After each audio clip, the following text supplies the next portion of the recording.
तो कैसे हो। आज के लेक्चर में हम डिस्कस करने जा रहे हैं वेक्टर कैलकुलस की बेसिक्स। आज हमारे पास सारा 11 12 का मटेरियल रहेगा। नेक्स्ट वीडियो से हम स्टार्ट करेंगे ग्रेडियंट कर्ल। अगर आपको बेसिक्स आता है तो आप डायरेक्टली नेक्स्ट वीडियो में जा सकते हो, और अगर आप वन शॉट के अंदर इस चीज को देख रहे हो तो आप डायरेक्टली आगे बढ़ सकते हो। टाइम स्टैम्प देख लेना कहाँ से ग्रेडियंट हुआ, कहाँ से ग्रेडियंट वगैरह सब चालू है। तो now let's begin this lecture. अभी हम देखने जा रहे हैं बेसिक्स। बेसिक्स के अंदर आएगा हमारा क्रॉस प्रोडक्ट क्या होता है, डॉट प्रोडक्ट क्या होता है, रेसिप्रोकल क्या होता है, और कैसे निकाला जाएगा उन सबको वो देखा जाएगा।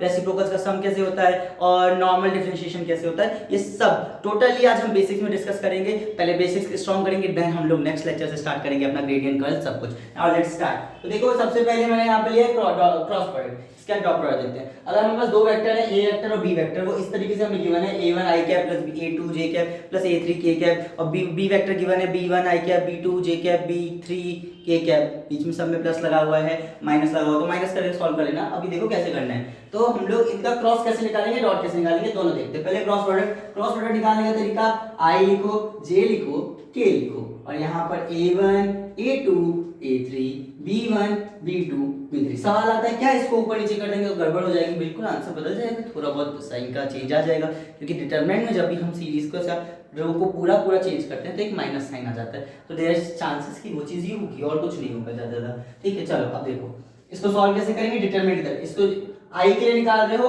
इधर हाथ रखा, बचा ये, इसको सॉल्व करेंगे तो ये कितना आएगा a2 b3 माइनस a3 और ये b2। चलो इसके बाद प्लस j कैप, j के लिए रखा, इसको छुपाया, इन दोनों को सॉल्व करो। j से a3 गए, a3 से b1 प्लस, अब पीछे तरफ आओ, a1 b3 plus k cap के लिए भी यही, आगे जाओ, k के आगे कौन है, a1 फिर b2, तो लिख दो भाई a1 b2। माइनस में आओ, माइनस में क्या आएगा, इधर से a2 b1, और ये हमारा कंप्लीट हो गया a2 b1। ये मैंने यहाँ क्या कर दिया, हाँ माइनस, चलो ठीक। तो ये हमारा कंप्लीट हो गया क्रॉस प्रोडक्ट। इस तरह से निकाला जाता है। अब क्रॉस प्रोडक्ट के लिए कई बार क्या होता है कि आपको इस तरीके से ना दे और सिंपल दे दे, मान लो ऐसे दे दिया 2i कैप का क्रॉस करके बताइए 3j कैप से। तुम्हें क्या पता ये कैसे करना है, ऐसे करोगे। ये बनाया सर्कल, यहाँ पे रखो से 3 डायरेक्शन, यहाँ पे आया i, यहाँ पे आया j, यहाँ पे आया k।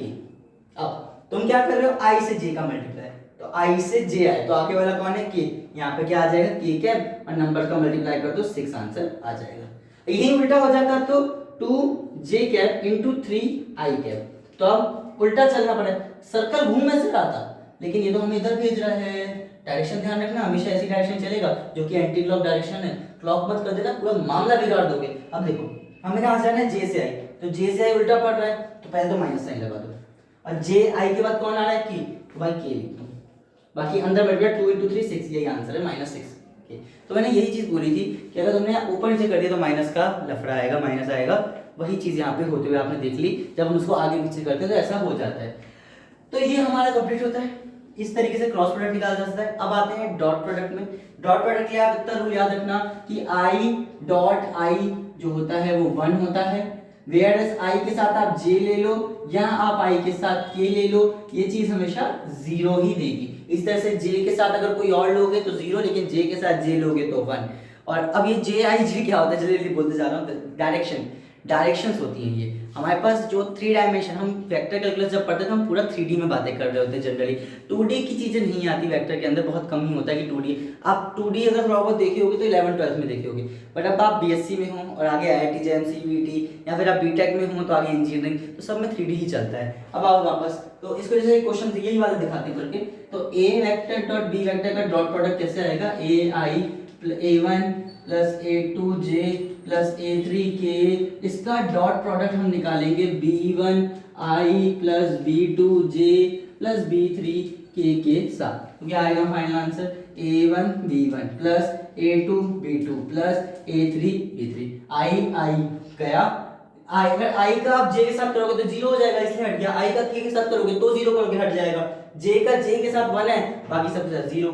k का k के साथ 1 है, बाकी सबके साथ 0, इसीलिए ये आंसर आया। तो ये समझ में आई थिंक आ गया होगा। एक छोटा एग्जांपल इसका भी देता हूँ। मान लो लिखा है 3i प्लस 2j, और यहाँ दूसरे ब्रैकेट में लिखा है 4j प्लस 3k।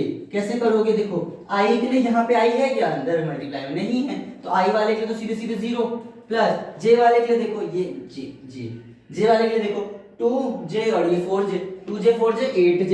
अब j का इसके साथ करोगे तो 0, फिर से j का 0, अब खत्म भाई। k का कुछ कर ही नहीं सकते हो, k के लिए भी 0, तो फाइनल आंसर क्या आ गया? बस 8।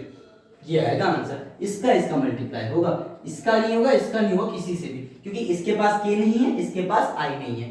तो इस तरीके से आपको करना है डॉट प्रोडक्ट। और क्रॉस प्रोडक्ट के मैंने आपको बता दिया कि इस तरीके से करना है। इसके कुछ एग्जांपल और देखते हैं, एक दो क्रॉस प्रोडक्ट के, उसके बाद आगे बढ़ते हैं। Now let's move to the some question. मान लीजिए यहीं पे मैं दे देता हूँ क्वेश्चन, ज्यादा अच्छा है। अरे यार, question let's see some good question.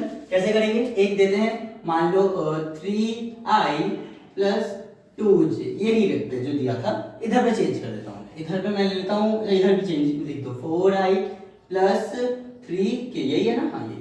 चलो कैसे करेंगे? i के नीचे 3 पहले वाले के लिए, फिर j के नीचे 2, फिर k तो है नहीं तो k के नीचे 0, b वाले में पहले वाले में 0 क्योंकि i के पास कुछ है ही नहीं, j के पास क्या है 4 और k के पास क्या है 3। अब इसको सॉल्व कर लो, सॉल्व करोगे तो कैसे आएगा? i रखा अंदर 2 3 6, ये हो गया 0, प्लस j वाले को रखा 0, इधर से माइनस में 9, प्लस इधर से k वाले में रखा तो k के लिए आएगा 3 4 12, 12 2 0 0 माइनस 0। फाइनल आंसर क्या बन गया? 6i minus 9j plus 12k। अब देखो इसमें एक अच्छा एमसीक्यू बनता है कि which of the following gives the vector quantity? Cross product, dot product, none of these, all of these. तो इसका सही आंसर क्या होगा? Cross product. अब which of the following gives a scalar quantity? Scalar कौन देगा? Dot product, cross product, none of these, all of these. क्या answer होगा? Dot product. तो ये छोटे छोटे क्वेश्चन, ये सब बच्चों वाले हो गए 11 12th में। अब आप बीएससी में हो तो जरूरत नहीं है, आप बीटेक में हो तो जरूरत नहीं है, बट एक रिमेंबरिंग कराना जरूरी है नेक्स्ट वीडियो के लिए, क्योंकि हम ग्रेडियंट वगैरह पढ़ेंगे तो दिक्कत होगी। अब देखो ये हो गया। अब आता है direction. Next thing is direction. तो angle between two vectors. Now the next task is what is the angle between two vectors? किसी भी दो वेक्टर्स के बीच एंगल कैसे निकालोगे? एंगल निकालने का तरीका होता है, याद रखना, cos theta is equal to a vector dot में b वेक्टर अपॉन में a वेक्टर का मैग्नीट्यूड इनटू में b वेक्टर का मैग्नीट्यूड।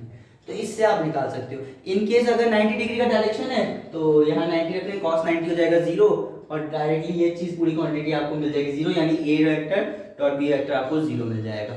ये हो गया इसका डायरेक्शन। नेक्स्ट थिंग आता है रेसिप्रोकल। अब रेसिप्रोकल निकालना है, मान लो a वेक्टर का रेसिप्रोकल मुझे चाहिए तो क्या आएगा? b vector cross c vector upon में a b और c। अब ये जो मैंने बनाया ये क्या है नीचे, इसको थोड़ा सा देख लो। ये जो a b c लिखा है इसका क्या होता है? Triple product. ट्रिपल प्रोडक्ट मतलब a dot b cross c, ठीक है, बस यही है। तो ये आ गया। इस तरह से अगर b वेक्टर निकालोगे तो पहले c आएगा, फिर a आएगा, अपॉन में a b c आएगा। c वेक्टर का निकालोगे तो c के बाद क्या आता है? a आता है, तो यहाँ a आएगा, फिर b आएगा और अपॉन में a b c आएगा। तो this is how you will do this, ठीक है। अब आगे हम लोग इसके बाद देखते हैं नेक्स्ट थिंग। मैंने आपको आईजी बता दिया। और अगर कहीं पर मेरे को ये निकालना है, ये ऐसा रेसिप्रोकल्स है ना, रेसिप्रोकल रेसिप्रोकल रेसिप्रोकल। अब कहीं पर अगर आपको ये निकालना पड़ता है a reciprocal plus b reciprocal plus c reciprocal, सब वेक्टर क्वांटिटी, सब वेक्टर क्वांटिटी, सब वेक्टर क्वांटिटी, तो ये आंसर कितना आएगा? देखो किसी नंबर का उससे आप रेसिप्रोकल करो, जैसे अगर 3 का है इसका आप इसी से रेसिप्रोकल से इनटू करो तो क्या आएगा? 1 आता है ना, तो ये क्या देगा? 1, ये क्या देगा? 1, ये क्या देगा? 1 plus plus plus, final answer क्या आ गया? 3। तो इस तरीके से इस तरह से किसी का भी रेसिप्रोकल हम निकाल सकते हैं। इसके अलावा आपके पास एक्स्ट्रा में जो इन्फॉर्मेशन जाननी है, नेक्स्ट आता है नॉर्मल डिफरेंशिएशन। अब नॉर्मल डिफरेंशिएशन देखते हैं कैसे करेंगे वेक्टर्स का, उसके बाद फिर हम लोग नेक्स्ट लेक्चर में मिलेंगे आपके साथ ग्रेडियंट, कर्ल और सबके साथ एक एक करके। चलिए देखते हैं। Okay, last differentiation. अब मान लो हमारे पास एक वेक्टर दिया है, a vector is equal to 2ti vector plus 4t square j vector plus 8t cube k vector.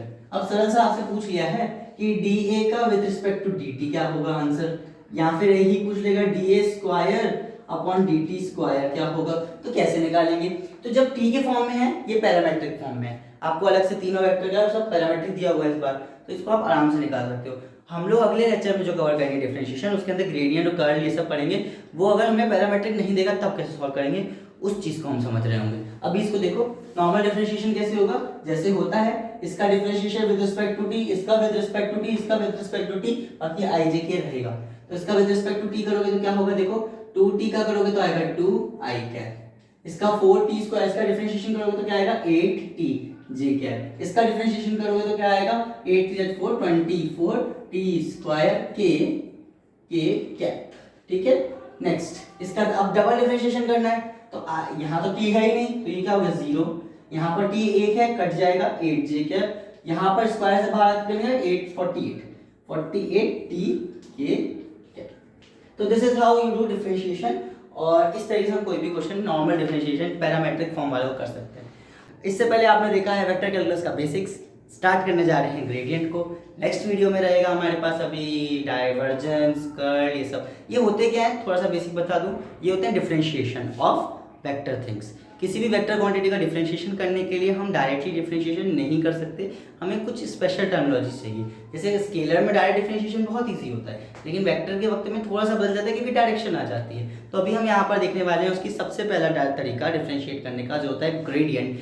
Gradient का आप बेसिकली इतना मीनिंग समझ लो कि अगर आपके पास कोई स्केलर क्वांटिटी है, कोई भी स्केलर क्वांटिटी, आप उसको बहुत इजीली वेक्टर क्वांटिटी में डाइवर्ट कर सकते हो। उसका differentiation in the vector quantity निकालने के लिए सीधे सीधे आप उसका ग्रेड निकाल दो, ग्रेड फाई निकाल दो या ग्रेडियंट निकाल दो, तो आपको मिल जाएगा। और सिंपल वर्ड में बोलो, स्केलर को वेक्टर करने वाला काम कर देगा ग्रेडियंट। आओ देखते हैं ग्रेडियंट। इसका सिग्नल होता है, साइन होता है ये वाला, ये साइन होता है ग्रेडियंट का, उल्टा ट्रायंगल। अब कैसे होता है देख लो, इसका ग्रेडियंट का मतलब क्या होता है, i vector d by d x plus j vector d by d Y plus k vector d by d z. Generally इसको अपन स्केलर टू वेक्टर में कन्वर्ट करते हैं, इसके अलावा ये वेक्टर टू स्केलर भी कन्वर्ट कर लेगा, तो ये कन्वर्ट में बहुत हेल्प करता है। नाउ अगर हमारे पास एक फाई नाम का फंक्शन है, जैसे एफ फंक्शन होता है, आर फंक्शन होता है, कोई फंक्शन होता है ना, उससे फाई अगर कोई फंक्शन है, तो उसका अगर हम लोग ग्रेडियंट निकालेंगे तो कैसे निकलेगा, i cap d phi d x plus j cap d phi d Y plus k cap d phi by d z. तो इस तरीके से अपन निकाल सकते हैं, मतलब फाई फंक्शन को हर जगह कर लेना है। जैसे कि एक ये फंक्शन देखिए, आपके सामने फाई है, उसमें दिया हुआ है x z square minus 5y ये और प्लस एक्स वाई। इसका फाई निकालना है, ग्रेड फाई निकालना है। हम लोग को एक जगह दिया हुआ है एट 1 -1 2, तो पहले इसका ग्रेड फाई निकालते हैं। आइए कैसे निकलेगा, तो आपको ग्रेड फाई निकालने का अभी कौन से मैंने बताया फॉर्मूला क्या होगा, i del by del x phi plus j del phi by del y plus k del phi by del z. ठीक है, आइए निकालते हैं। आई रहने देते हैं, डेल फाई इसको with respect to x differentiation करना है। ये सब पार्शियल डिफरेंशिएशन है, ये बात ध्यान रखना, ये नॉर्मल डिफरेंशिएशन नहीं है, पार्शियल है। पार्शियल में x का लिखा है तो सिर्फ x को करेंगे, y z सब कांस्टेंट की तरह ट्रीट होगा। इसमें x को करेंगे z स्क्वायर बचेगा, x हट गया, माइनस इसमें तो है ही 0 और यहां से करेंगे तो प्लस y आ जाएगा, ये आ गया x वाला। अब विद रिस्पेक्ट टू y में ये 0, विद रिस्पेक्ट टू y में माइनस 5z और विद रिस्पेक्ट टू y में ये प्लस x, और आखिरी वाला के वेक्टर में विद रिस्पेक्ट टू z के साथ करोगे तो 2zx, इसके साथ करोगे तो -5y, ठीक, -5y, और ये कंप्लीट हो इस तरीके से। अब क्या है, ये क्वांटिटी आ गई, लेकिन हमें किसी एक पॉइंट में निकालने को बोला है। ये हमारे पास डेल फाई आ चुका है, सॉरी ग्रेड फाई आ चुका है, लेकिन हमें एक पॉइंट पे बोला है, तो उस पॉइंट को लिख लेते हैं एट 1 -1 2, इस पर्टिकुलर पॉइंट में निकालना है। तो आइए इस पॉइंट पे निकालते हैं, देखते हैं क्या आएगा। तो यहाँ आई वेक्टर आने दो, z की जगह क्या आ जाएगा 2 का स्क्वायर होता है 4 प्लस यहाँ पे -1 प्लस j -5 z की जगह 2 तो z की जगह 2 प्लस x की जगह कितनी 1, x की जगह 1 प्लस k वेक्टर 2xz, तो पहले 2z और x, तो 2 ये 4 ही आ जाएगा सीधा, -5 × -1 प्लस 5, ठीक। तो अब डायरेक्टली इसको सॉल्व कर लेते हैं, फाइनल आंसर आ चुका है, ये बनेगा 3i कैप -10 -9 j कैप और +9 k कैप, और this is the final answer. That's how you will use gradient, that's how you will differentiate. Now ये वाला क्वेश्चन देखते हैं। यहाँ पे हमें आर वेक्टर दिया है, हमें शो करना है ग्रेड आर जो आएगा वो कि R vector, grad R vector जो आएगा वो यूनिट वेक्टर आएगा आर का। तो आपको पहले एक चीज मैं समझा दूं कि आप किसी वेक्टर क्वांटिटी का डायरेक्टली सॉल्व कैसे करोगे, है ना। तो वेक्टर क्वांटिटी का यहाँ डायरेक्टली सॉल्व तो हो ही नहीं सकता, तो हम लोग को इसको पहले कन्वर्ट करना पड़ेगा। क्या कन्वर्ट करना पड़ेगा, पहले इसको अपन थोड़ा सा सिंपल फॉर्म में इसको चेंज करेंगे। कैसे करेंगे आइए देखते हैं। कैसे किया जाएगा, आर वेक्टर है तो पहले इसको आर वेक्टर का आप मॉड निकाल लो। क्यों मॉड निकालोगे, क्योंकि जब तक स्केलर नहीं बनेगा तब तक इसका ग्रेड निकालने में दिक्कत आएगी। अब आओ पहले स्केलर में कन्वर्ट करो। कैसे होगा, x का स्क्वायर प्लस y का स्क्वायर प्लस z का स्क्वायर। तो अब r स्क्वायर अगर निकाल दोगे तो क्या आ जाएगा, x square plus y square plus z square. अगर इसका partial differentiation with respect to हम लोग x निकाल दें तो क्या आएगा, partial differentiation with respect to x, यहाँ 2r आ जाएगा और यहाँ एक r आ जाएगा। डिफरेंशिएशन इसका भी हो गया। अब इसका करोगे तो 2x, बाकी सब जीरो क्योंकि पार्शियल विद x है। तो यहाँ से आपको x की वैल्यू कितनी मिल जाएगी, 2 और 2 कट जाएगा, dr बाय dx की वैल्यू मुझे मिल गई है। यहाँ पर x ऐसा रहेगा, r नीचे आ जाएगा तो x बाय r। इसी तरीके से आप देखो सिमिलरली अगर आप निकालोगे तो dr बाय dy जो आएगा वो y बाय r आएगा और dr बाय dz जो है वो z बाय r आएगा। ये हमें कुछ क्वांटिटीज मिल गई। अब हम लोग जो है आराम से ग्रेड r निकाल सकते हैं। तो आइए ग्रेड r निकालते हैं। ग्रेड r यानी यहाँ पे आएगा this del by del r dx plus j cap d r by dy plus k cap dr by dz। अब रख दो, क्वांटिटीज अपन ने ऑलरेडी निकाल ली है, उनको बस यहाँ पे रखते जाइए और देखिए क्या आएगा, x वाले की जगह पे x by r plus j, ये y वाले की जगह पर j cap y by r plus k cap z by r। अब इन सबको थोड़ा सा सिंपलीफाई कर लेते हैं। नीचे r सब में कॉमन है तो 1 बाय r कॉमन आ गया। ये मॉड वाली थिंग है क्योंकि अपन ने देखा ये मॉड में अपन ने सॉल्व कर चुके हैं तो ये मॉड हो गया। ऊपर क्या है, पूरी क्वांटिटी जो है यहाँ पर x vector, j vector, k cap vector, तीनों x y z के साथ है तो ये बन जाएगा x i cap plus y j cap plus z k cap. और आपको पता है ये जो ऊपर वाली क्वांटिटी ये क्या है, हकीकत में ये तो r वेक्टर है, अपन ने अभी भी देख ली। तो ये पूरा बन जाएगा r वेक्टर अपॉन में ये क्या है मॉड r, तो r vector upon mod r। और आप ये बेसिक्स में पढ़ के आए होंगे, यहाँ पे आपको लेवल 12 से भी याद होगा कि ये जो क्वांटिटी होती है r vector upon mod r ये एक्चुअली में होती है r कैप। तो that's how you will do this question.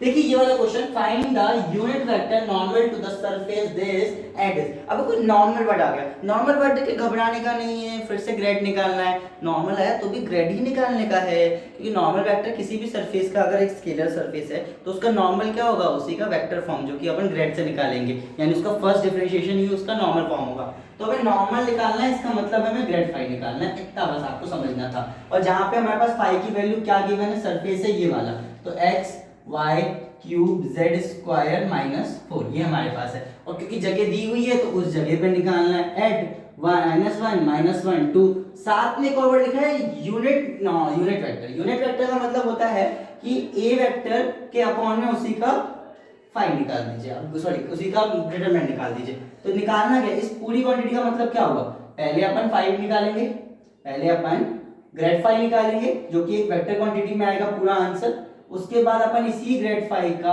Mod निकाल के उससे डिवाइड कर देंगे, तो ये हमारे पास फाइनल आंसर है। ये हमारा मेन टारगेट होगा। इस तरह से क्वेश्चन को समझना है। आइए सॉल्व करना चालू करते हैं। फाई की वैल्यू पता है, सबसे पहले ग्रेड फाई निकाल दीजिए। ग्रेड फाई की वैल्यू आएगी I D by D x plus J D by D Y plus K D D Z into में फाई की वैल्यू कितनी है, X Y cube Z square minus 4। चलिए सॉल्व करना चालू करते हैं। पहले विद रिस्पेक्ट टू एक्स किया तो यहाँ पे i into y cube Z square plus आया जे आया 3y square x z square plus k vector, इसके अंदर आएगा 2z एक्स वाई क्यूब।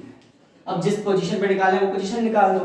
तो भाई ये आ गया हमारे पास 5। अब एट -1 और 2, तो इस पे निकाल देते हैं, कैसे निकलेगा आइए देखते हैं। आई अंदर पे लिखा y क्यूब आई मतलब y क्यूब -1 का क्यूब -1 और z का स्क्वायर 4, तो ये 4 आ गया, प्लस j इंटू 3 रहेगा, 3 इंटू y स्क्वायर यानी -1 का स्क्वायर 1 हो गया, x -1 तो -1 तो -3 आ गया, z का स्क्वायर 4 है ना, 2 इंटू प्लस k के लिए यहाँ पे 2 रहने दो, z x y क्यूब, तो 2 z की वैल्यू कितनी है अपने यहाँ पे 2 इंटू 2 इंटू -1 इंटू -1 का क्यूब। चलो इसको सॉल्व कर लो, फाइनल आंसर ले आते हैं। तो ये आ गया -4 i cap -12 j cap plus 2 two 4 और माइनस माइनस कर दिया, ठीक है, प्लस 4 के कैप। ये हमारे पास आ चुका है हमारा फाई, डेल फाई रेडी हो चुका है। लेकिन अभी हमें क्या निकालना है, ये हमारा नॉर्मल आ गया है, लेकिन यूनिट निकालना है, यूनिट वेक्टर बोल रहे हैं तो यूनिट वेक्टर निकालना है। आइए, del phi by del phi का मॉड, ये होता है यूनिट वेक्टर। अब आइए इसको निकालते हैं। तो डेल फाई यानी ये पूरी क्वांटिटी -4 वाली, पहले इसको ऊपर रख दो, -4 आई प्लस 12 जे प्लस 4 के, और इसके अपॉन में इसका ही मैग्नीट्यूड, तो 4 का स्क्वायर 16, 12 का 144 प्लस 4 का स्क्वायर फिर से 16। अब इसको रख देते हैं, नीचे वाली क्वांटिटी ऊपर वाली क्वांटिटी 4 आई प्लस 12, इसको कॉमन ले लो ना, 4 को, 4 कॉमन गया तो -i plus 3j plus 1k, divide में करेंगे तो 4 4 6 4 10 10 10 16, एक गई ये 6, 1 गई कैरी तो 1 2 3 3 4 7 और ये 176। अब 176 को बाहर निकाल लेते हैं, 176 को रूट से बाहर ले आइए, तो 176 में ये तो कुछ कट रहा है, 4 से काटने पे क्या 16 आ रहा है ना, 4 44 से फिर से लोगे तो 11 आ जाएगा। तो ये हमारा जो है बन रहा है 4 अपॉन में 4 रूट 11 और ऊपर बच रहा है 4 रूट 11 बच रहा है, हाँ ठीक है, और ऊपर बच रहा है -i plus 3j plus k, और ये 4 और 4 कट गया, तो फाइनल आंसर हमारे पास आ चुका है -i plus 3j plus k cap और पूरे के अपॉन में √11। तो इस तरीके से यूनिट नॉर्मल वेक्टर निकाला जा सकता है। आई होप ये वाला क्वेश्चन समझ में आ गया होगा। अब हम लोग देखते हैं डायरेक्शनल डेरिवेटिव। डायरेक्शनल डेरिवेटिव का मतलब होता है किसी एक पर्टिकुलर डायरेक्शन में उसको मोड़ना। अभी तक देखिए ग्रेड निकालोगे तो वो एक उसकी अप डायरेक्शन में, जैसे ये हमारा स्केलर क्वांटिटी, ग्रेड निकाला इसके ऊपर चला गया, ये स्केलर क्वांटिटी ग्रेड निकाला इसके ऊपर चला गया, ये स्केलर क्वांटिटी ग्रेड ऊपर। लेकिन अगर आपको किसी पर्टिकुलर डायरेक्शन में उसको भेजना है, आप चाहते हो कि वो नॉर्मल होके साथ में किसी पर्टिकुलर डायरेक्शन को पकड़े, तो जब किसी डायरेक्शन को पकड़ाना होता है तो डायरेक्शनल डेरिवेटिव निकाल के देखा जाता है। तो डायरेक्शनल डेरिवेटिव कैसे निकाला जाता है, वही पूरा तरीका है, फाई डेल फाई या उसका ग्रेड फाई निकालोगे, लेकिन जिस डायरेक्शन में भेजना होगा वो उसकी यूनिट डायरेक्शन है, उसका यूनिट वेक्टर यहाँ रख दोगे तो हमें अपने आप उसका डायरेक्शनल डेरिवेटिव मिल जाएगा। इस तरह से अगर आपको मैक्सिमम डायरेक्शन डेरिवेटिव निकालना है कहीं पे कि भाई मैक्सिमम कितना डायरेक्शन डेरिवेटिव हो सकता है, क्वांटिटी मैग्नीट्यूड में, मतलब कितना दूर तक वो जा सकता है, तो उसके लिए क्या निकालना है, मैग्नीट्यूड ऑफ डेल फाई निकालना है, सॉरी ग्रेड फाई निकाल रहा है, मैग्नीट्यूड ऑफ ग्रेड फाई निकालना है। नाउ लेट्स सी इन दोनों टॉपिक पे कुछ क्वेश्चंस देखते हैं अभी। Find the directional derivative of phi equal to this at 2 - 1 2 in the direction this। तो अब इसी से मैं आपको दोनों चीजें करा दे रहा हूँ। अगर मैक्सिमम डेरिवेटिव की बात करो, डायरेक्शन की जरूरत नहीं है, ये मैक्सिमम डेरिवेटिव भी होता है। तो मैक्सिमम डेरिवेटिव निकालना है आपको या फिर आपको मैक्सिमम डायरेक्शन डेरिवेटिव निकालना है, तो दोनों चीजें आ जाएंगी, सेम ही चीज है, तो वो भी निकाल के देख लेते हैं और डायरेक्शन डेरिवेटिव देख लेते हैं, दोनों चीजें इसी में एक साथ डील करेंगे।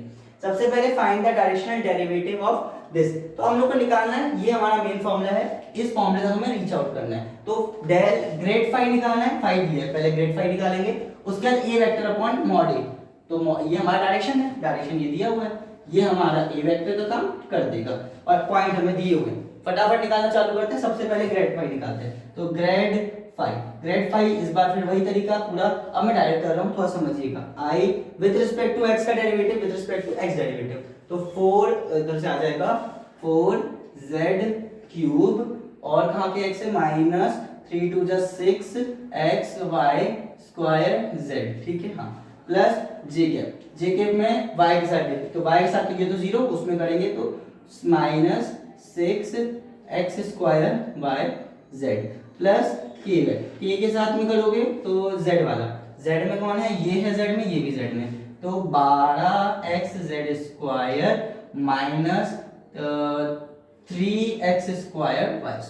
अब ये हमारे पास आ चुका है, जो पॉइंट दिया वो निकालो एट 2 - 1 2, तो एट 2 - 1 और 2 इस पॉइंट पे निकालना है। क्या आएगा, रख के निकाल लेते हैं, आई रहने दो इधर, पहले रखा z2 तो 2 का cube 8, 8 to 4 32 minus 6 into this, पूरा सॉल्व करो, 6 इंटू 2 12, 12 माइनस 1 का स्क्वायर 1 और 2, तो 6 2 12 12 24 24 प्लस j माइनस 6 6 2 का स्क्वायर 4 और यहाँ से भी 2, तो 4 2 8 8 और 48 48 में एक माइनस तो प्लस 48 प्लस के, अब इसमें रखेंगे तो 12 इंटू एक्स का जाएगा और ये 8, तो 12 8 है ना, तो 12 8 84 माइनस 3x² y², z तो है ही नहीं इसमें, तो -1 का स्क्वायर +1 हो गया और x² तो 2 का स्क्वायर 4 4 4 3 12। इसको थोड़ा सा सॉल्व कर लेते हैं, तो 32 में से 24 किया तो 8 आएगा ना, 8 आई और ये आएगा प्लस 48j और वो आएगा प्लस 72k, ये आ गया। ठीक है, नाउ इसके बाद आपको क्या निकालना है, ये हमारा डेल फाई आ चुका है। अब इसी में अगर क्वेश्चन यही पूछ लेता कि भाई इसका मैक्सिमम कितना होगा, तो इसका मॉड ले लेना है ना, अंडर रूट ऑफ दिस का स्क्वायर प्लस दिस का स्क्वायर प्लस दिस का स्क्वायर कंप्लीट हो जाएगा। लेकिन डायरेक्शन डेरिवेटिव है तो वो बता रहे हैं अभी। अब डायरेक्शन डेरिवेटिव निकालने का तरीका क्या होता है, अभी एक्सप्लेन किया था, ये फॉर्मूला है, ये रखा इनटू में a mod a vector upon mod a। चलिए रख देते फटाफट, इसको एज इट इज रहने दो, इसमें कोई छेड़खानी नहीं करनी है, जो करना है अगले वाले करना है। अगले वाले में क्या है हमारे पास, a वेक्टर ये रख दो भाई 2i plus 3j plus 6k और अपॉन में इसी का मॉड ले लेंगे तो आएगा 2 का स्क्वायर 4 प्लस 3 का स्क्वायर 9 प्लस 6 का स्क्वायर 36, तो कितना हो जाएगा 9, इसमें क्या 36 49 7 आ रहा है, नीचे तो 7 आ रहा है, सीधे सीधे ऊपर वाले में मल्टीप्लाई करो, 2 8 16, यहाँ पर 16 प्लस यहाँ पर 48 इंटू में 3, तो 48 इंटू में 3 144, ठीक, प्लस नेक्स्ट है 72 इंटू 6 6 7 तो 12 1 गई कैरी 42 43 अपॉन में 7 अंडर रूट 49 आ गया, 7 आ गया ठीक से। अब इसको थोड़ा सा प्लस कर लो और तो 6 4 2 1 गई कैरी 3 4 4 4 8 8 1 9 9 और 4 1 5 592/7 ये आंसर आ गया। सॉल्वर में कट जाएगा, तो इधर तक ये कंप्लीट होता है। इस तरीके से डायरेक्शन डेरिवेटिव करता है। और मैक्सिमम निकालना होता तो इसी की जो ये चीज आई है इसी का अपन ग्रेडियंट को सॉरी क्या बोलते हैं मैक्सिमम वैल्यू निकालने के लिए अंडर रूट वाला जो तरीका होता था उससे निकाल देंगे, मैग्नीट्यूड निकाल देंगे तो फाइनल आ जाएगा। तो यहाँ तक ग्रेडियंट के लिए अभी यही रुकते हैं। ग्रेडियंट में एक लेक्चर और लाएंगे जिसमें अपन बहुत सारे और क्वेश्चंस को डिस्कस कर लेंगे। है डाइवर्जेंस। डाइवर्जेंस भी क्या होता है, डिफरेंशिएशन निकालने का तरीका होता है। अभी तक हमने ग्रेडियंट देख लिया, पैरामीट्रिक डिफरेंशिएशन देख लिया और बेसिक्स देख लिए। तो हमारी ये थर्ड लेक्चर है और अगर आप वन सीरीज में देख रहे हो तो पूरा इकट्ठा में एक लेक्चर है। तो अब देखते हैं डाइवर्जेंस। डाइवर्जेंस निकाला कैसे जाता है। डाइवर्जेंस का बेसिक मतलब होता है किसी भी वेक्टर क्वांटिटी को स्केलर में बदलना। अब आपके पास जैसे देखो एक नॉर्मल वेक्टर है, उसका एक अपन फंक्शन निकाल पाएंगे। बहुत सारी चीजें अब यहाँ से हम जानेंगे। सबसे पहले आप देखो फॉर्मूला क्या होता है, डाइवर्जेंस होगा कैसे निकाला जाता है। एफ एक वेक्टर क्वांटिटी है, उसका डाइवर्जेंस निकालना है। तो डाइवर्जेंस का कुछ ना कुछ काम एकदम ग्रेडियंट जैसा ही होता है, पर थोड़ा सा अंतर ये होता है कि उसमें हर चीज को अब आप वेक्टर क्वांटिटी को सॉल्व कर रहे होते हो।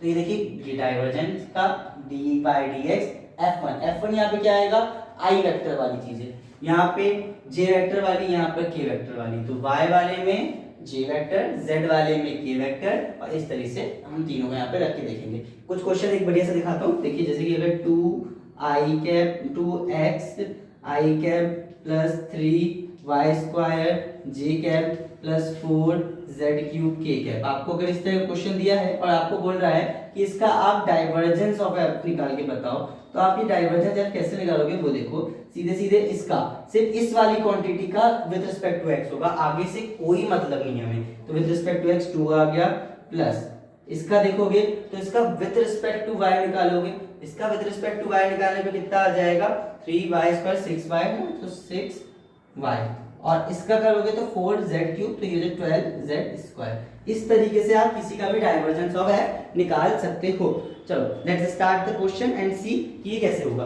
अब अच्छा एक चीज और बता दी, सोलेनॉइड, अगर f जो है सोलेनॉइडल होगा, और सोलेनॉइडल का मतलब होता है ऐसे सोलेनॉइड की रिंग्स बनती हैं, ठीक है। तो कोई भी अगर सोलेनॉइड अगर इस तरह का कुछ रिंग होता है, ऐसा ऐसा ऐसा ऐसा, ये फिजिक्स में पढ़ के आ चुके हो, तो ये सोलेनॉइडल रिंग है। अगर कोई एक ऐसा फंक्शन f है जो कि जिसका ग्राफ प्लॉट करने पे इस तरह ग्राफ बनेगा, तो उसका जब हम लोग डेरिवेटिव निकालेंगे तो वो जीरो आएगा। ये चीज हमें ये समझाता है, ठीक है, डेरिवेटिव उसका जीरो आएगा। लेट्स सी इस तरह से कैसे करेंगे। तो सबसे पहले आपके पास अभी यहाँ दो क्वेश्चन है टोटल। एक क्वेश्चन है check whether f is solenoidal और नॉट, हमें चेक करना है कि f सोलेनॉइडल है कि नहीं है। तो वही है, इसका पार्शियली वही डिफरेंशिएशन करना है और देखना है कि वो जीरो आ रहा है कि नहीं आ रहा। अगर जीरो आ गया तो सोलेनॉइडल है और नहीं आया तो नहीं है। लेट्स सी ये f है, तो ये हमारा f1 का काम करेगा, ये हमारा f2 का काम करेगा, ये हमारा f3 का काम करेगा। Now let's solve this. तो कैसे करेंगे भाई, divergence of f vector is equal to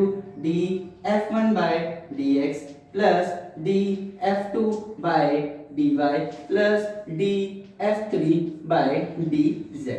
चलिए रख के देखते हैं। सबसे पहले इसका विद रिस्पेक्ट टू x 0 0 0 -2, तो ये आ गया -2 प्लस f2 इसका करेंगे with respect to y, with respect to y चालू किया 2x, तो x आ जाएगा 2x plus with respect to z करा ये 0, विद रिस्पेक्ट टू z करा तो -2xz, यहाँ से आ जाएगा -2x और क्या है +2, यहाँ से आ जाएगा +2। अब ये -2 और ये +2 कट गया, +2x और -2x भी कट गया। फाइनल आंसर क्या आ गया 0। क्योंकि ये 0 आ गया इसका मतलब क्या हुआ कि ये जो f है ये एक सोलेनॉइडल है, और यहाँ पे हम लिख जाएंगे yes f is solenoidal. Now let's see another question. Prove that f is solenoidal and independent of ABC. हमें साबित करना है कि f solenoidal है। अब आपको क्लियरली बोल दिया है कि solenoidal है, इसका मतलब आपको दिखाना है कि इसका जो डाइवर्जेंस आएगा वो 0 आएगा, ठीक है। और साथ में इंडिपेंडेंट ऑफ ABC बोला है, इसका मतलब आपको ये साबित करना है कि उसको 0 प्रूफ करने के लिए, जो डाइवर्जेंस है उसको 0 प्रूफ करने के लिए हम लोग को ABC वहां पर कोई वैल्यू भी नहीं रखेंगे तो भी आ जाएगा। मतलब ABC की कोई भी वैल्यू आ जाए तो भी वो 0 ही आएगा। मान लें a कभी 10 आ रहा है, कभी 12 आ रहा है, लेकिन डाइवर्जेंस हमेशा 0 आ रहा है, ये प्रूफ करना है। तो टू प्रूफ में हमें करना है, to proof divergence f is equal to 0। Now let's show this, ठीक है। तो ये हमारा f1 का काम करेगा, ये हमारे लिए f2 का काम कर रहा है और ये हमारे लिए f3 का काम कर रहा है। Now let's solve this and see क्या आता है। f1 के लिए करोगे तो ये वैसे है divergence f vector is equal to d by dx, यहाँ पर f1 plus d by dy f2 plus d by f ये f3। चलो इस z की फॉर्म में चलो सॉल्व करें।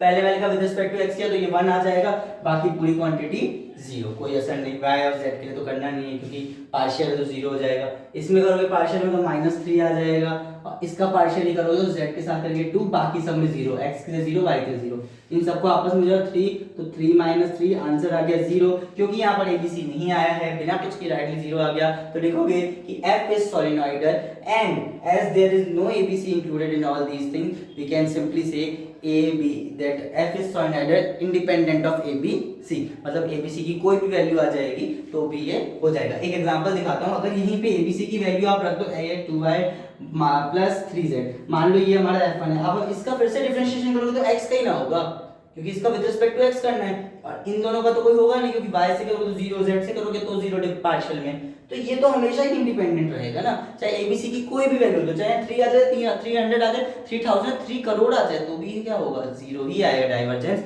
इसीलिए इसको बोलेंगे इंडिपेंडेंट ऑफ ABC। तो आई होप ये डाइवर्जेंस का लेक्चर आपके लिए अच्छा रहा होगा, समझ में आया होगा। तो कर्ल के बारे में समझना, कर्ल क्या होता है, ये भी एक डिफरेंशिएशन करने का तरीका होता है। इसमें भी हमारे पास ग्रेड फंक्शन ही होता है।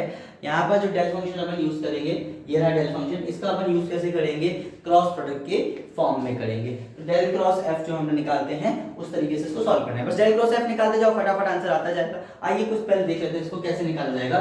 तो देखो आई जे के लिखेंगे, वेक्टर टू वेक्टर कन्वर्जन होगा। यहाँ पर डेल की वैल्यू क्या होती है आपको पता है, dy dx dy dz, ठीक है। और f की वैल्यू f1 f2 f3 तीन वेक्टर्स होंगे, ठीक है। इसका अपन क्रॉस प्रोडक्ट निकालना है, क्रॉस प्रोडक्ट निकालना है वो पता होगा, नहीं तो अभी देख लेना, समझ में आ जाएगा। अब अगर कहीं पे क्वेश्चन लिख के आता है कि प्रूव दैट f इज, जैसे ये अरे इररोटेशनल, एफ इज इररोटेशनल। तो हमें क्या करना है, F is rotational, F is irrotational and if F यहाँ पे आएगा, if F is irrotational find determine, if F determine ABC, ठीक है, और check whether the function F is irrotational और नॉट। तो हम लोग को चेक करना है कि फंक्शन इररोटेशनल होगा कि नहीं। इररोटेशनल का मतलब होता है डाइवर्जेंट, जो उसका कर्ल होगा वो जीरो आएगा। कर्ल का मतलब क्या होता है, इस पूरी क्वांटिटी का मतलब होता है कर्ल। तो कर्ल एफ, आपको कहीं कर्ल एफ दिया हो या फिर डेल क्रॉस एफ दिया हो, तो दोनों का मतलब सेम है। अगर ये जीरो आया तो हमारे पास ये जो क्वांटिटी होगी कर्ल एफ जीरो आया, इसका मतलब ये जो हमारा फंक्शन एफ होगा वो या तो इररोटेशनल बोलोगे या तो उसको कंजर्वेटिव बोलोगे। अब आइए देखते हैं। इररोटेशनल मतलब घूमना पाना यार, मतलब बेसिकली वही मतलब, कंजर्वेटिव का मतलब एक जगह स्थित रहना, ठीक है। अब वैसे आप ये चीज थोड़ा लॉजिकली सोचो भी तो जो अपने पास क्या बोलते हैं वेक्टर क्वांटिटीज होती हैं, उनका जब हम मल्टीप्लाई करते हो तो आई जे से मल्टीप्लाई होता है, जे के से होता है, आई आई से नहीं होता। उस जगह पे जीरो आता है, जे जे पे जीरो आता है, के पे जीरो आता है।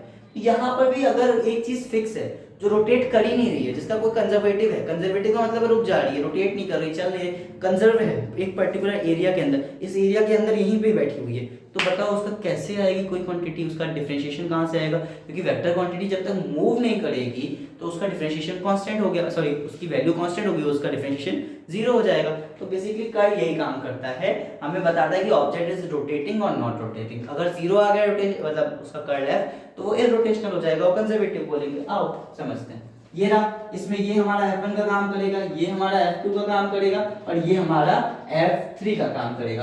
अब इसको फटाफट कर्ल निकालते हैं। Curl of F, curl F कैसे निकलेगा? कर्ल F यहाँ पे I आएगा, J आएगा, J आएगा, K आएगा, यहाँ पे आएगा d बाई डी एक्स, यहाँ पे आएगा d बाई डी वाई और यहाँ पे आएगा d बाई डी जेड। ठीक है, यहाँ पे पहले वाला क्वांटिटी रखेंगे y square minus Z square plus 3y z minus 2x। इधर पे सेकंड वाली क्वांटिटी रखेंगे 3xz प्लस 2xy और यहाँ पे थर्ड वाली क्वांटिटी रख देंगे जो है 3xy माइनस 2xz और प्लस में 2z।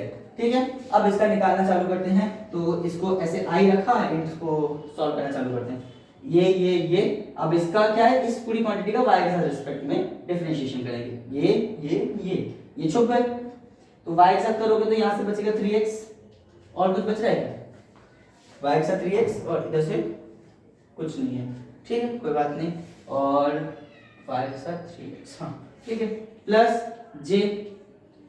अब बैक, सॉरी बैक का तो लिए नहीं, एक सेकंड, सॉरी ये गए माइनस यहाँ से आएगा, माइनस में इन दोनों करेंगे तो dz लगाया, पहले माइनस लगाया, विद रिस्पेक्ट टू उसको किया तो 3x आया, देखो इधर से, ठीक है, प्लस j कैप के लिए इसको छुपाया, ये देखो इधर से ये गया dz गया इस पे, z के साथ इसको डिफरेंशिएट करो, y के साथ 0, z के साथ minus 2z plus 3y, got it. अब उल्टा यहाँ से x पे गया, x गया इस पे, x से इधर करो तो 3 माइनस में 3y और x के इसको करोगे तो माइनस 2z।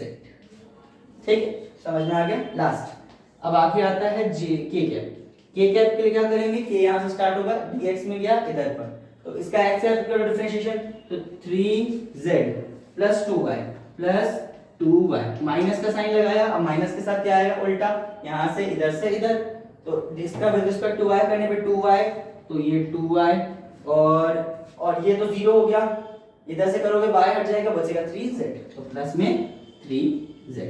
अब इसको सॉल्व कर लो भाई, जो भी क्वांटिटी है यहाँ से सॉल्व करोगे, 3x 0 plus minus 2z, minus ये प्लस हो जाएगा, कट जाएगा, प्लस माइनस ये भी कटा, ये भी 0 प्लस, इसमें देखो minus 2y 3z minus 3z कटा, ये भी क्या 0, तो ये क्या आ गया 0, हेंस दिस इज इररोटेशनल। तो लिखेंगे f इज इररोटेशनल। लास्ट लेक्चर में बताया था सोलेनोइडल क्या होता है, तो डायरेक्टली f क्या आ गया, सोलेनोइडल एंड इररोटेशनल पता चल गया यहाँ से।